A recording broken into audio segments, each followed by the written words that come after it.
ગાંધીનગર મહાનગરપાલિકા દ્વારા ચાલતા વિવિધ વિકાસના કાર્યોની મેયર શ્રી મીરાબેન પટેલે મુલાકાત લીધી। ગાંધીનગર મહાનગરપાલિકા દ્વારા વિવિધ સ્થળે વિકાસના કાર્યો ચાલી રહેલ છે, જે અંતર્ગત ભાટ ખાતેના ફાયર સ્ટેશનની મેયર શ્રી મીરાબેન પટેલે મુલાકાત લીધી હતી।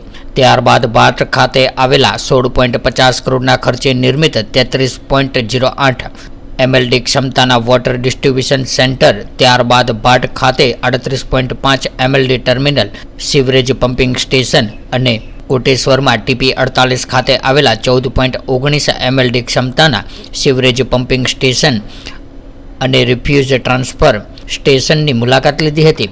આ દરમિયાન તમામ કામગીરીનું નિરીક્ષણ કરીને અધિકારીશ્રીઓ, કર્મચારીઓ અને કામગીરી ઝડપથી પૂર્ણ કરવા અને ફાયર સ્ટેશન ખાતે ગ્રાઉન્ડ ફ્લોર ઉપર સેફ્ટી ગ્રીલ હાઇટ્સ વધારવાનું સૂચન આપ્યું હતું। RTSની કામગીરી પૂર્ણ થયાની ડોર ટુ ડોર એકત્રિત કરેલા ઘન કચરાનો વૈજ્ઞાનિક ઢબે નિકાલ કરવામાં આવશે। સીવરેજ પમ્પિંગ સ્ટેશનથી ભાટ, કોટેશ્વર, ગામતળ તેમજ ટીપીના વિસ્તારમાં ગંદુ પાણી એકત્રિત કરીને વૈજ્ઞાનિક ઢબે નિકાલ કરવામાં આવશે।